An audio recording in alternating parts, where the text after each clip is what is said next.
Hi everyone, my name is Marie, and you're listening to the second episode of the PB&J podcast, where I document the life and times of an entry-level product designer, aka me, in 20-minute episodes every Sunday. This is the 100th take of me recording this intro. Because I'm such a perfectionist, I keep having to redo it, and I really hope this is the last take because I am so tired. It's currently 2 a.m. This is when I like to record because the world is asleep, there's minimal background noise, and the audio is super crisp. But I've been recording for over an hour and I'm so tired because I'm trying to make sure it's perfect. But I hope this is the last take because I was so close to giving up, but I was like, no, I have to be consistent. I have to post on Sunday. So yeah, hopefully this is the last take. Let's get into it. So I got feedback on my last episode. I was told I used too many filler words, which fair enough. Yeah, I mean, in my everyday conversations and even at work, at meetings, I definitely use a lot of filler words. And I've been trying to stop, but I haven't been super intentional about it. So I guess I'll just use this podcast as a way to sort of wean myself off of using filler words too often. So I'll definitely get better as time goes on. And wish me luck, guys, I guess. And thank you so much for the feedback. I'm always open to hear you guys' thoughts on the podcast episodes so far. So I really wanted to talk about design communities today, but I realized that I did not gist you guys about my work experience and my education. And I feel like that's relevant information to fill you guys in on. So I'll gist you guys about that, I guess. So I went to UI, which is in Ibadan. I went to University of Ibadan and I studied human nutrition. So I went through the MBBS pipeline. That's what I call it. I call it the MBBS pipeline because it's essentially where you want to study medicine, right? But then you don't meet the cutoff or you don't get in for medicine. And then they tell you to study this other course, usually a medical course like physiotherapy or nursing. And then you cross in your second year. You almost never get to cross. I mean, I didn't cross. So it's like it's a scam. But yeah, I didn't end up crossing. I finished my 4 years of human nutrition. I graduated last year, 2023. And I am glad actually that I didn't end up studying medicine because I feel like I dodged the bullet. I don't know how I would have managed, but I'm glad I didn't. I feel like everything worked out the way it was supposed to. I realized in 300 level that I did not want to practice human nutrition. I clocked that it was just not something I wanted a career out of. So I had to hustle. I had to, look for what I wanted to do with my life. I will say though that I did try, I tried my best to make it work. In 300 level, we do this IT thing. CWES, that's what they call it. So I put in the work. I reached out to a nutritionist. She has a clinic in Lagos. I reached out to her. I asked if she could be my mentor. And I really wanted to intern at her clinic because her clinic was so cute. I was like, damn, if I work here, I would be so into nutrition. So I reached out to her, I emailed her, and she wanted to hop on a call with me. And we had such a lovely conversation. She was so receptive and so wise. And she shared a lot of insightful advice, just a lot of invaluable information that I just really needed to hear at the time. So I guess she was aware that most people don't end up practicing. So she basically was telling me to just be really open-minded about other career options just in case nutrition doesn't work out. And she wasn't against me interning at her clinic, but she felt like I would have gotten much more experience at a bigger hospital. So yeah, I didn't end up interning at a clinic. I ended up interning at UCH, which is the University Teaching Hospital in Ibadan.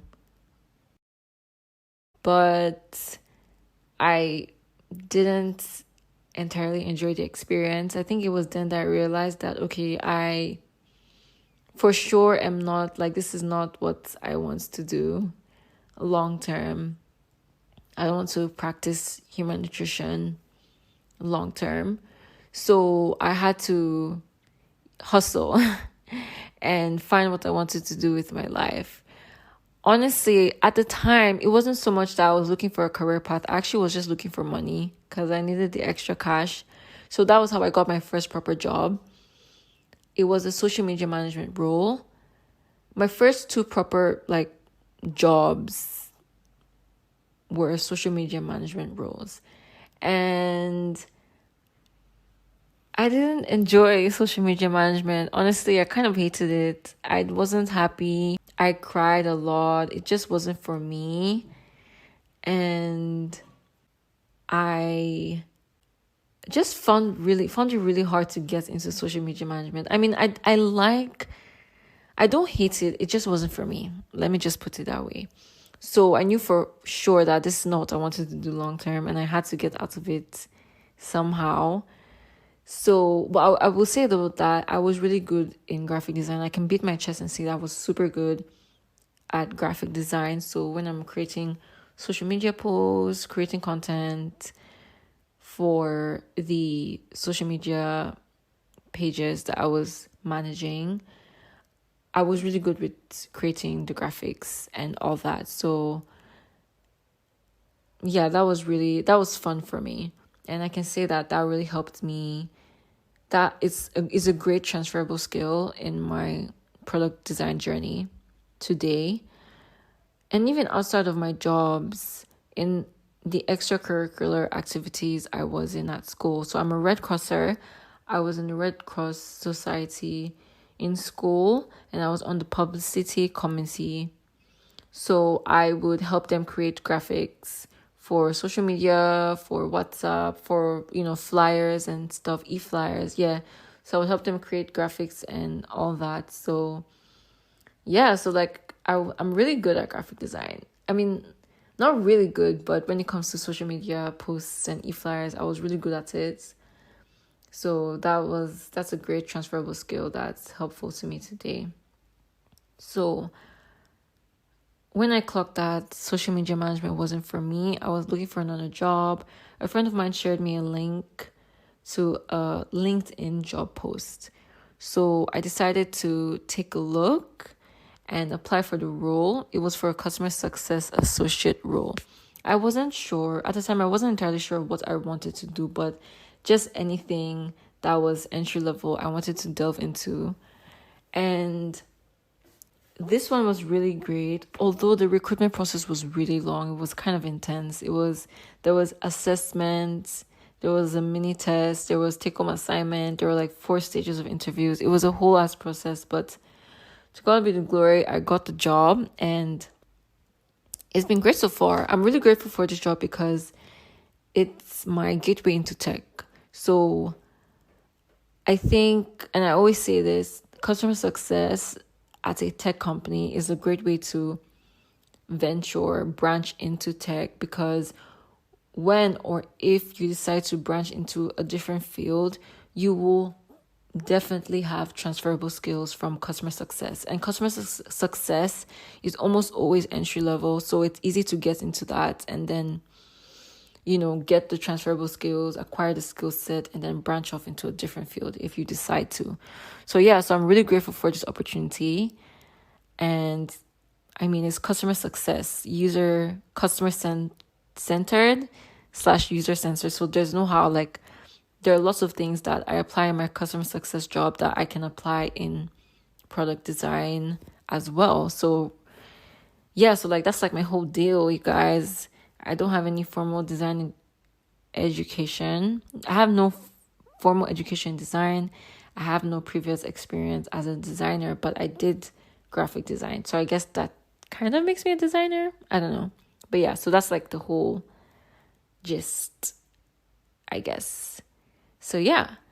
So let's get into design communities. So I'm currently in 3, but there are like a lot that I kind of like come across on LinkedIn and whatnot. But there are currently 3 that I'm somewhat active on. Not super active, but these are the 3 that I actively look out for their content, if that makes sense. So yeah, so it's Design Chicks, Design Buddies, and Jen Shi. I'll link them in the description bar so you can check them out. So I think the first one I came across was Design Chicks, and I came across them on Instagram. At the time, I mean, I'm not super active on Design Chicks. I see their posts here and there, but I haven't actually attended any like session. Mostly because I had intense imposter syndrome. At the time, I was just branching into design, I guess, just starting my journey. And I just felt like an imposter, like, what am I even doing? I'm not a designer. What am I doing here?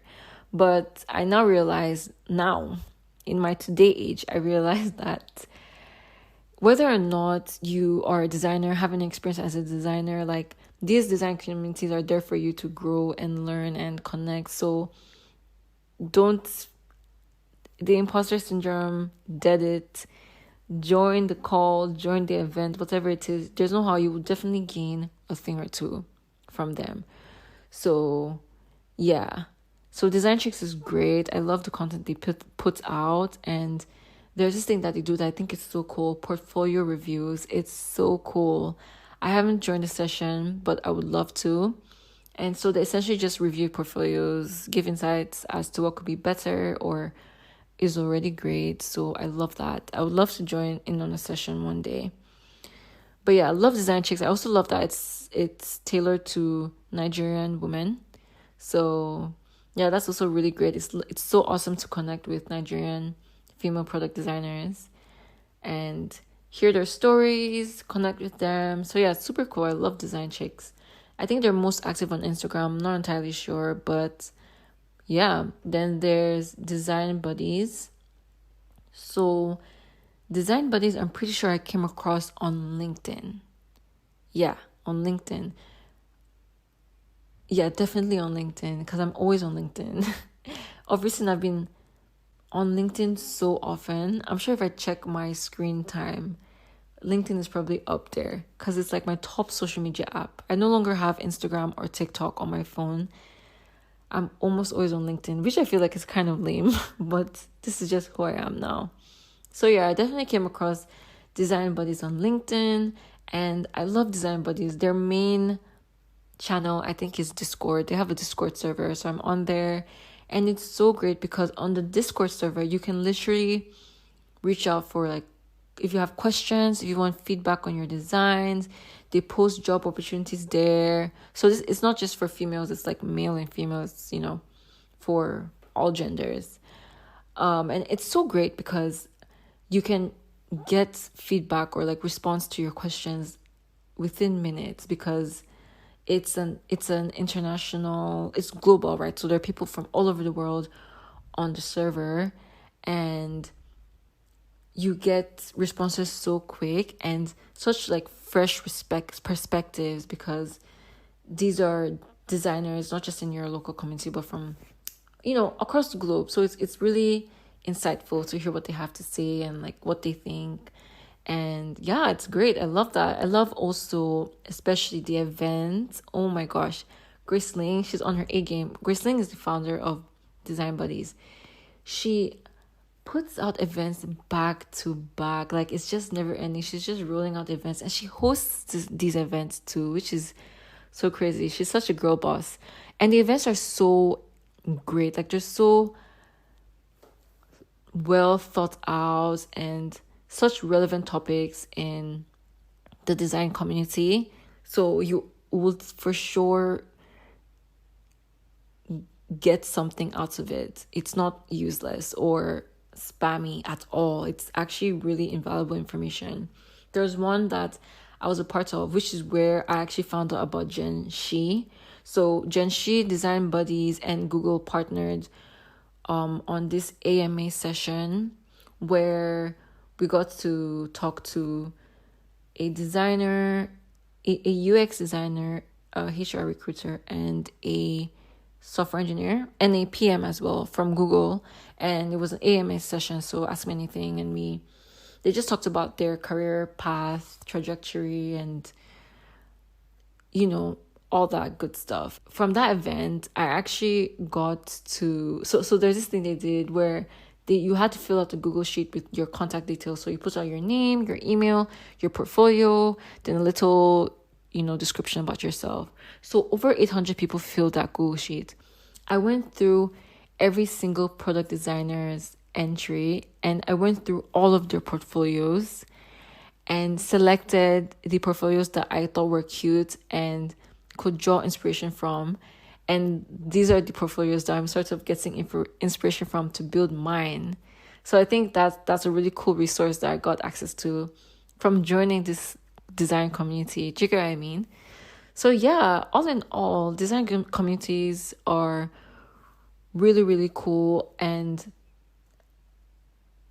really important that you be a part of early on in your journey, because they can help you they can help you stay on the right path, if that makes sense. So yeah, I love design communities. It's lovely connecting with designers everywhere, making designer friends. Yeah, so 100% in support of design communities. Definitely join one if you haven't already. And I'll link the ones I've mentioned in the description bar. And if you have any other design communities that you can recommend, that you do recommend, definitely share them and I'll for sure check them out.